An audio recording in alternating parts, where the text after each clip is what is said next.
Faixa de Gaza, maio de 2021. A violência exacerba-se entre israelitas e palestinianos. Em 11 dias, Israel lançou 1.500 ataques aéreos, terrestres e marítimos. Os palestinianos dispararam cerca de 4.000 rockets. Se olharmos com atenção, podemos encontrar impressões digitais europeias em quase todos os conflitos no mundo.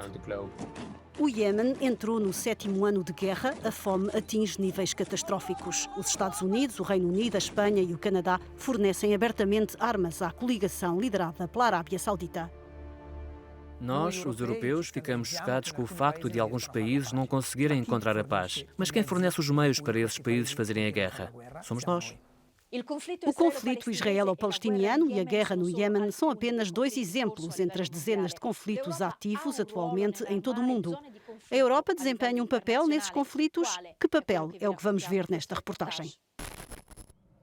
As principais empresas italianas de armamento recusaram-se a falar com a Euronews. Para obter informações, falamos com um ativista antimilitar.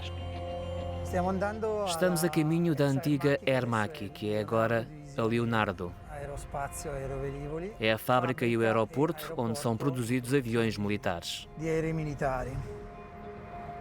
Venegono, no norte da Itália, é o centro nevrálgico da produção nacional de defesa aérea. As filmagens são totalmente proibidas. Podemos observar uma aeronave militar a descolar, um M346, um pequeno avião usado para treinar pilotos.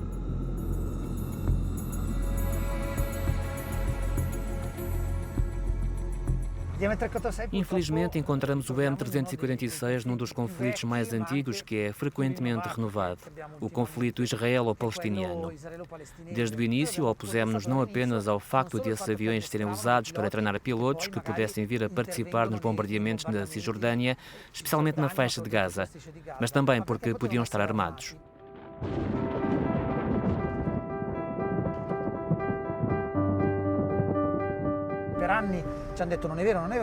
Durante anos disseram-nos que não era verdade, mas agora as provas estão aí. Não há dúvida de que existe a versão do avião de caça, um caça-bombardeiro.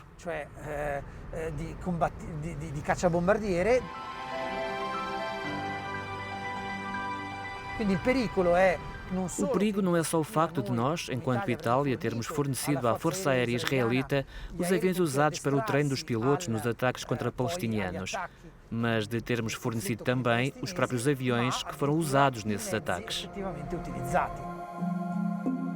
A Leonardo é a maior fabricante italiana de armas, ocupa a 12ª posição a nível mundial. O Estado italiano é o maior acionista, com uma participação de 30%. A empresa recusou-se a falar com a Euronews. O chefe da Federação das Empresas Italianas do setor aeroespacial, defesa e segurança não respondeu aos nossos pedidos de entrevista. A Itália exportou nos últimos anos mais de 50% dos seus sistemas de armamento para os países do Médio Oriente e Norte de África, que são os países com maiores tensões no mundo. A Itália exporta veículos blindados, aeronaves, navios, helicópteros. Nos últimos anos exportamos mais de 3.000 milhões de euros por ano em armamento que foi efetivamente vendido. As autorizações são sempre superiores a 5.000 milhões de euros. Vendas que têm um impacto direto nos terrenos de guerra em todo o mundo. Um documentário de uma organização de direitos humanos mostra as consequências de um bombardeamento em 2016 da coligação liderada pela Arábia Saudita no norte do Iêmen. Este é o meu filho Osni.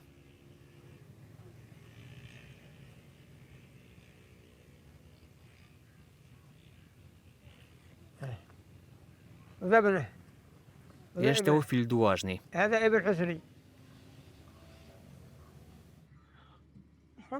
Perdi 6 membros da minha família. 6. A ONG iemenita Muatana vasculhou a área do ataque e encontrou os restos de alguns explosivos.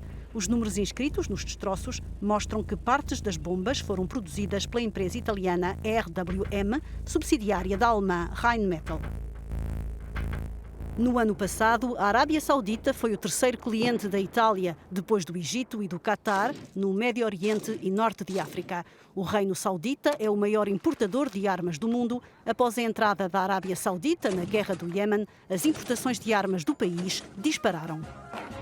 No Iémen não há apenas vestígios de armas italianas. A presença de armas europeias no país está bem documentada nos vídeos do projeto de jornalismo de investigação Lighthouse Reports. Ao lado da Itália, encontramos a Bélgica, a Alemanha, a França e a Espanha, os países europeus que permitiram as exportações para a Arábia Saudita. Pressionados por ativistas anti-guerra, alguns países, como a Alemanha, a Bélgica e a Itália, interromperam ou restringiram recentemente as exportações para a Arábia Saudita.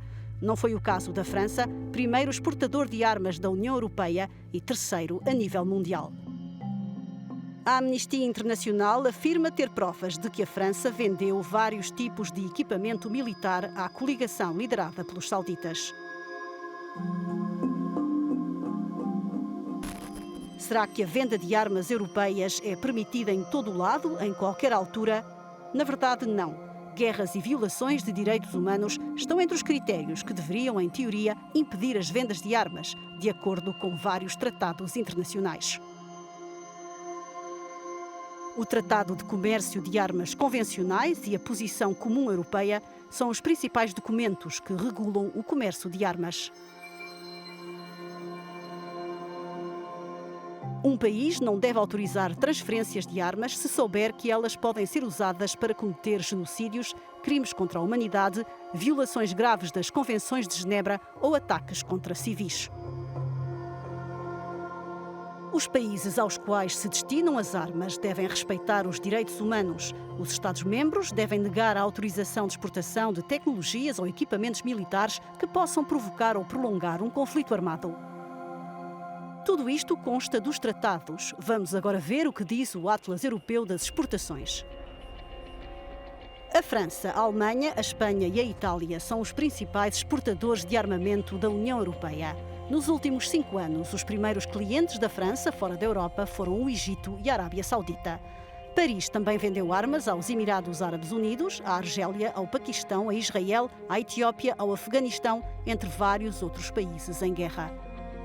A Alemanha exportou para o Egito, a Arábia Saudita, os Emirados Árabes Unidos, mas também para países como o Sudão do Sul e a Somália.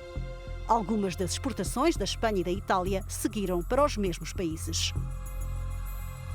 Se a venda de armas é proibida pelos tratados, como é possível continuar a fazê-lo? Os vários especialistas entrevistados pela Euronews afirmam que cada país interpreta os tratados e a legislação à sua maneira, com base em falhas jurídicas.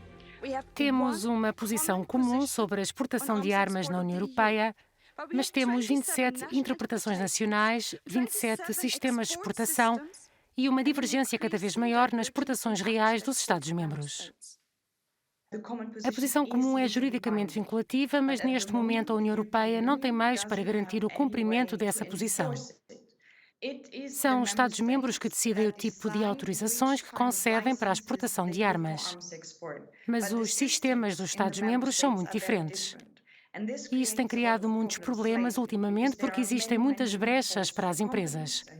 E é isso que deve ser travado politicamente. A indústria de defesa é considerada um setor estratégico pelos governos nacionais. Apesar da pandemia, as transferências internacionais de armas mantiveram-se perto do nível mais alto desde o fim da Guerra Fria. As importações de armas do Médio Oriente foram as que mais cresceram nos últimos 5 anos, impulsionadas principalmente pela Arábia Saudita, pelo Egito e pelo Catar. No sul de Paris, uma empresa francesa de defesa afirma que a sua missão é contribuir para tornar o mundo um pouco mais seguro. O principal cliente da Arquus é o governo francês. A Arquus é a líder francesa dos veículos blindados ligeiros e médios com rodas. Existem atualmente 25 mil veículos no Exército, que representa 90% dos veículos com rodas do Exército. A empresa francesa afirma que é fundamental manter a competitividade nos mercados internacionais. As exportações representam entre 20% a 50% das receitas da Arquus. A Arcus possui clientes históricos em África, mas também no Médio Oriente, na Europa e na América do Norte. A Euronews perguntou ao presidente da empresa se tem formas de garantir que os veículos blindados vendidos não caem em mãos erradas. Essa é uma questão que está para lá do limite do que podemos fazer, mas quero deixar claro, em primeiro lugar, que a indústria da defesa em geral, a indústria da defesa europeia e francesa, é totalmente responsável e cumpre as normas. A nossa responsabilidade é cumprir esses regulamentos. Depois, materialmente, não podemos seguir tudo o que se passa no longo prazo e, acima de tudo, é um equipamento que dura vários anos, várias décadas. É de facto uma questão importante, mas não há necessariamente uma solução prática. Il n'y a pas forcément une solution pratique. À semelhança da empresa francesa Arcus, a maioria das empresas europeias de armamento afirma cumprir os tratados internacionais e a legislação nacional. O que levanta a questão de saber quem tem a responsabilidade final na exportação de armas para países devastados pela guerra.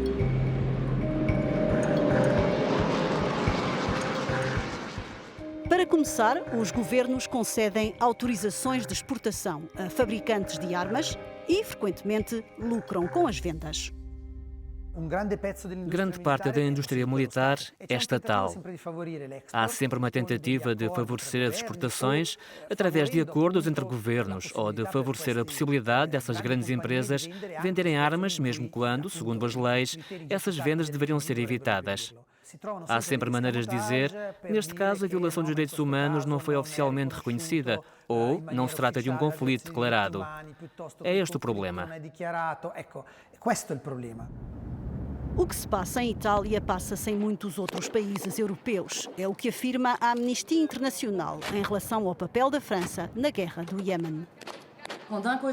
Por um lado, temos o ministro dos Negócios Estrangeiros a definir esta guerra como uma guerra suja e, por outro, o país continuou e continua a fornecer material militar aos dois principais países envolvidos no conflito. Sim, podemos dizer que a França é hipócrita. Segundo a Amnistia Internacional, ao fornecer armas à coligação liderada pelos sauditas, a França torna-se cúmplice. Em Espanha, o governo teve de responder perante o Parlamento várias vezes devido às exportações de armas para a Arábia Saudita.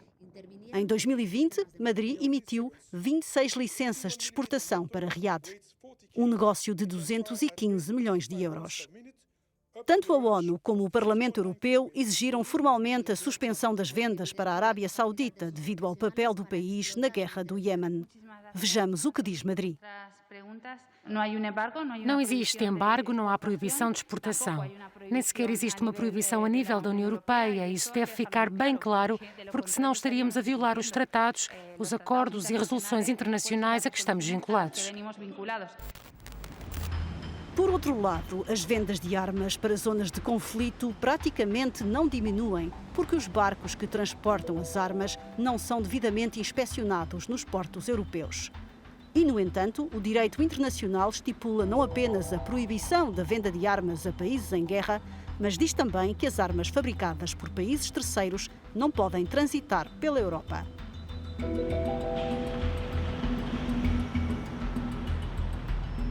Os navios de carga da empresa saudita Bahri estão no centro da polémica desde 2015, início da guerra no Iêmen. Os agentes portuários foram os primeiros a perceber que as embarcações não transportavam cargas banais. José Nivoy foi um dos estivadores do porto de Génova que recolheram provas sobre as armas compradas pelos sauditas. Uma ação que lhe custou o emprego no ano passado. Hoje assume funções sindicais.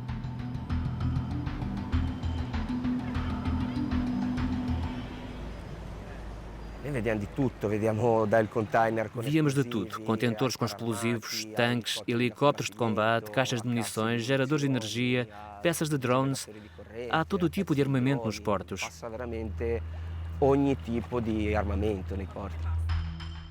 O sindicato de que faz parte publicou nas redes sociais fotografias das armas que passaram pelo porto de Génova e divulgou-as junto dos meios de comunicação social italianos. Estão dentro de contentores ou sem acondicionamento, como no caso da empresa Bari. Aqui, se entrar no convés, pode ver as caixas de munições, as ogivas dos canhões ou mesmo peças de metralhadoras. Pode vê-las em caixas clássicas de madeira. Os estivadores queixam-se do silêncio das autoridades em relação à passagem pelos portos das embarcações que transportam armas e denunciam a falta sistemática de controlos. Pedimos à Polícia Portuária e à Autoridade Portuária para realizarem as verificações necessárias. Quando conseguimos que eles venham ao porto, eles verificam apenas o cumprimento dos requisitos de segurança. Não verificam as mercadorias específicas. Verificam, por exemplo, se a placa que assinala o caráter perigoso do contentor corresponde à mercadoria que está no interior. E verificam se a carga está segura. São as únicas verificações que fazem. A Euronews tentou obter a versão das autoridades portuárias. A guarda costeira não quis que a conversa fosse gravada. Confirmou que verifica apenas se as embarcações cumprem as regras de segurança para o transporte de mercadorias perigosas. O Ministério dos Negócios Estrangeiros de Itália afirmou que se tratava de uma responsabilidade do governo local. O governo local disse à Euronews que não queria falar sobre o assunto com a comunicação social. Nos últimos anos, estivadores revelaram várias provas da passagem das armas pelos portos europeus e o número de protestos em toda a Europa aumentou. A pressão da sociedade civil e uma série de ações judiciais conseguiram suspender algumas licenças de exportação e, em alguns casos, alterar o itinerário dos chamados barcos de guerra. Em Espanha, os protestos liderados pelo movimento A Guerra Começa Aqui forçaram os barcos da empresa Bari a evitar o porto de Bilbao, mas, segundo os ativistas, as armas espanholas continuam a passar pelos portos do sul de Espanha. Em França, grupos de direitos humanos impediram várias vezes que os barcos da Bari carregassem armas. E houve várias manifestações em Paris contra as exportações de armas para o Iémen. Em Génova, os barcos sauditas já não carregam armas. Os últimos confrontos entre israelitas e palestinianos relançaram os movimentos pacifistas que se opõem à exportação e trânsito de armas. Em maio, um navio que alegadamente transportava armas para Israel parou em Livorno. Pela primeira vez na Europa, os estivadores italianos recusaram-se a carregar a carga. Um mês depois, a Euronews esteve em Livorno com um grupo de estivadores de Génova que tinha encontro marcado com defensores de direitos humanos. A rede de organizações que se opõem ao comércio de armas está cada vez mais estruturada no terreno, inclui peritos, estivadores e movimentos pacifistas e tem vindo a estabelecer laços com movimentos semelhantes noutros países da Europa.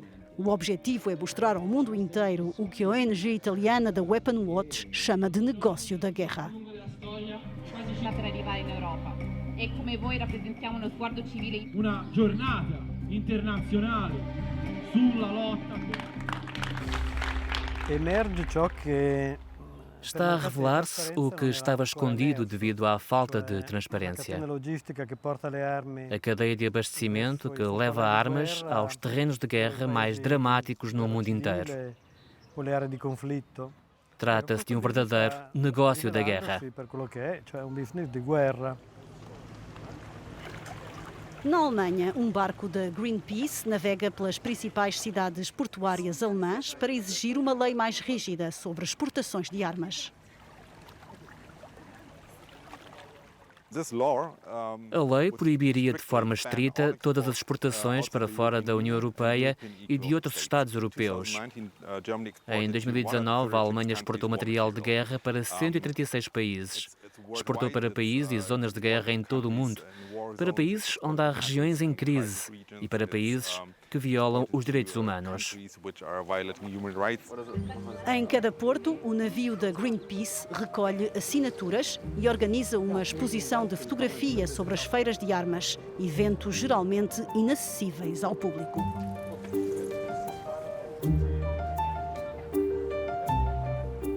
Fotografias provocadoras que suscitam questões. Qual é a missão final das indústrias de defesa europeias?